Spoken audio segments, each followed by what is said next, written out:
Boker Tov les Koulam, bonjour à toutes et à tous, infiniment heureux de vous retrouver pour partager avec vous le Chitat du jour. Aujourd'hui, nous sommes le 23 Chav Gimel Nissan 5786, nous sommes Erev Shabbat Kodesh, le Yom Shishi de la Parashat Shmini, et bien sûr, nous sommes également Yisro Chag, le lendemain de fête pour les habitants des Chutz La'aretz, en dehors d'Eretz Israël.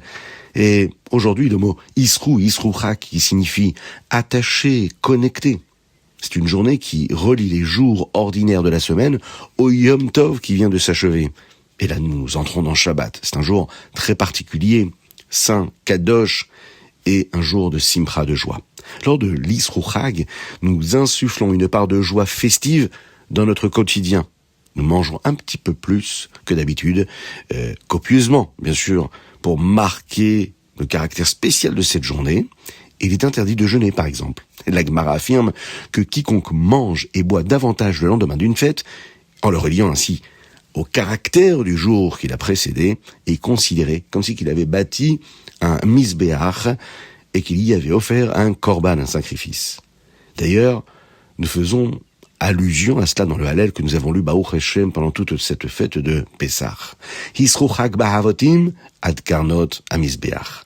Si vous consommez des aliments riches, avotim, lors de l'Yisru Chag, alors cet acte est assimilé à un korban, un sacrifice qui est apporté sur le mizbeach.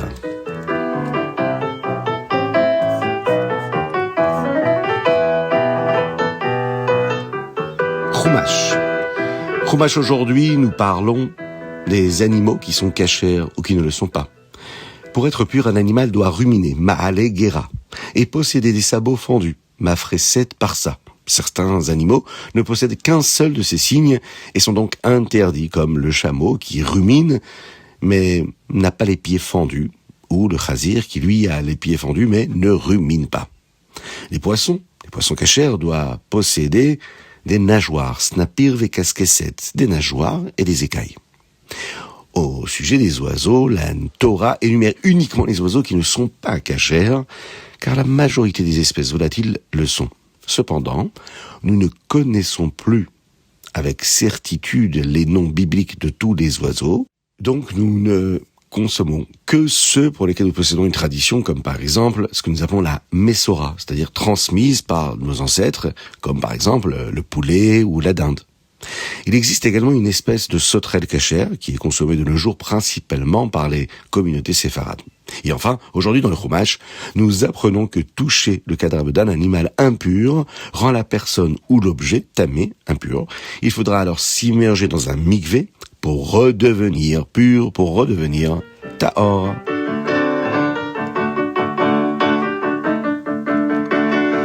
Tehillim, aujourd'hui nous sommes le 23e jour du mois de Nissan et nous lisons du Tehillim 108 au Tehillim 112, du Tehillim Koufret au Tehillim Kouf Yud Bet. Il y a un verset aujourd'hui qui déclare comme ceci: Reshit Chochma Irat Hashem. Le commencement de la sagesse, de la Chochma, c'est la crainte de Dieu. Une personne pourrait étudier longuement dans une yeshiva, acquérir une érudition phénoménale. Une personne pourrait étudier beaucoup de Torah, emmagasiner des connaissances, en acquérir. Elle pourrait alors s'enorgueillir, se croire supérieure à ses maîtres, ou même refuser d'écouter ses parents.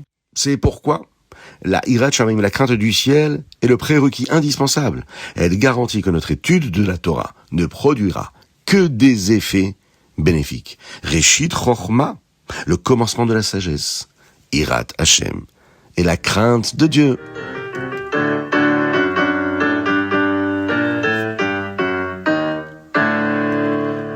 Tanya, Likutei Amarim, chapitre Mem Aleph 41. Nous poursuivons aujourd'hui notre étude sur la Kavana. La Kavana qui est nécessaire dans la Avodat Hashem, dans le service divin. Nous avons vu l'importance de la crainte, la ira, qui consiste à se tenir devant Akadosh Baruch Hu comme un serviteur devant son maître, mais également de l'amour, de la hava, qui est le désir de lier sa neshama à lui, à Akadosh Baruch Hu.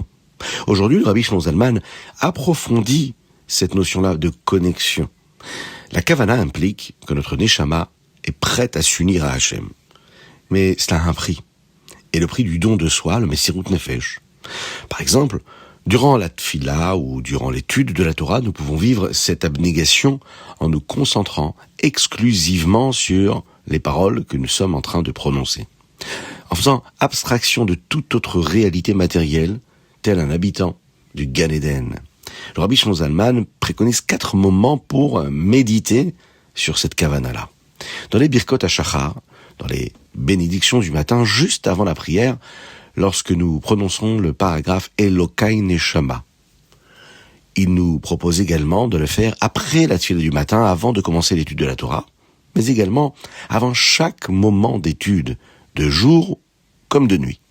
Et enfin, toutes les heures, lors d'une étude prolongée, il faut s'arrêter de temps en temps pour méditer, se rappeler dans qui nous sommes, pour qui nous étudions la Torah, et pour qui nous voulons l'étudier, et surtout, de quelle façon nous voulons nous relier à Akadosh Baruch Hu. Faire abstraction de tout ce qui nous entoure, et prendre conscience qu'il y a une nouvelle vitalité divine qui irrigue le monde à chaque heure. En prendre conscience avant l'étude ou pendant l'étude nous permet donc de nous connecter à ces nouvelles énergies divines qui arrivent.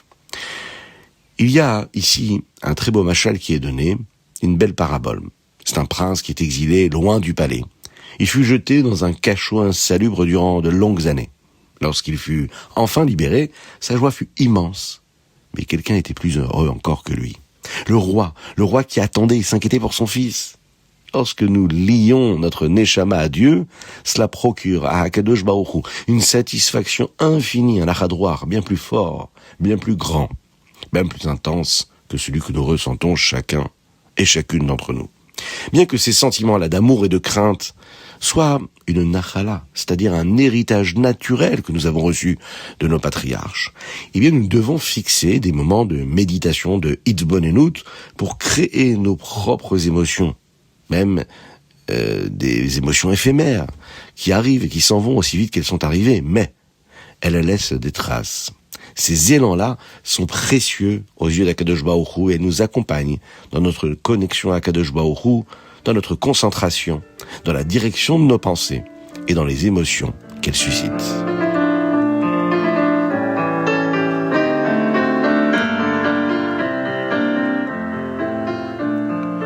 Hayom Yom, 23 Nissan, et nous sommes aujourd'hui le 8e jour du Homer. La Chassidoute enseigne que des phénomènes spirituels particuliers se produisent chaque année durant la fête. Lors de la sortie d'Égypte, le Etzem, l'essence même de Dieu, s'est révélé pour libérer les Juifs. Chaque année, cette même lumière brille les premiers jours de Pessah. Le jour d'Acharon chez le Pessah, c'est un rayon de Mashiach qui illumine le monde. Après Sukkot, le retour au quotidien va être progressif. Il y a d'abord Shmini Atzeret, ensuite nous avons Simchat Torah, ensuite nous avons Shabbat Bereshit. Mais après Pessah, il y a, comme son nom l'indique, Pessah, un saut. C'est un saut vers la routine qui est immédiat. Et là, le Rabbi nous donne ici un secret. Nous franchissons cette étape grâce à la force du Mashiach. Le goût du Mashiach, que nous avons reçu lors du dernier jour de la fête de Pessah, nous donne la capacité de transformer la matière du monde en une demeure où la présence divine sera perceptible. Et ceci, grâce à chacun et chacune d'entre nous.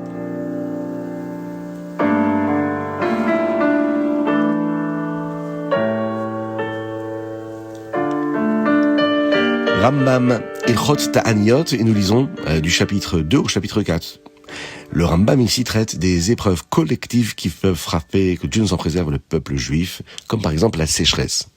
Et face à de tels événements malheureux, le Chachamim demande au peuple de jeûner, de faire tchouva, afin d'éveiller la Rachmanout, la miséricorde divine. Bien que nous n'observions plus la plupart de ces jeûnes aujourd'hui, nous devons impérativement faire un retour sur nous-mêmes, c'est-à-dire une tchouva. Si nous constatons qu'il y a un phénomène négatif qui se passe et qui arrive, et nous devons alors prendre un engagement particulier pour transformer la situation dans laquelle nous vivons et hâter la venue de Mashiach Tzidkenu Bekarov Mamash.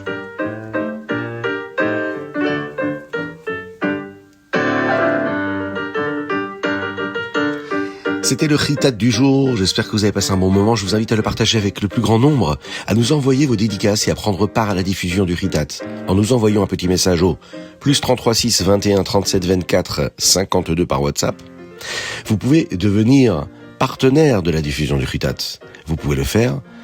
N'hésitez pas à vous abonner en cliquant sur le lien que vous recevez sur la publication. Si vous ne l'avez pas, on vous l'envoie directement sur votre WhatsApp. Je vous souhaite une excellente journée, que Dieu vous bénisse, qu'il protège le Ham Israël, et on lui dit merci pour tous ces miracles et tous les miracles que nous avons la possibilité de voir tous les jours à chaque instant en Eretz Israël et en dehors d'Eretz Israël. Qu'il envoie la guérison totale à tous les malades du Ham Israël, et parmi eux, Avraham Nissim Ben Sultana et David Ben Sultana. Nous avons étudié pour le mérite du Ham Israël aujourd'hui, et on souhaite un très bon Shabbat à tout le Ham Israël, en Eretz Israël, en dehors d'Eretz Israël, avec la venue de Mashiach Tzidkenu Bekarov Mamash. Soyez bénis à l'infini. Shabbat Shalom.